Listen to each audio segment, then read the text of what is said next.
Hello guys, welcome back to my YouTube channel. In today's video, I'm going to show you how to send Snap without media upload. So let's begin. First, head over to your Snapchat. There, you will notice that you cannot send a snap. That is, you cannot upload a picture and send it as a snap.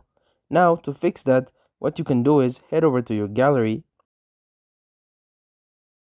In your gallery, you will simply need to copy the picture here. You will see the copy photo option. Tap on copy photo. Go back to your Snapchat and now simply take a snap. Here, you can simply long press on the screen and you will see a paste option. Tap on paste and there you go. Now you have the picture.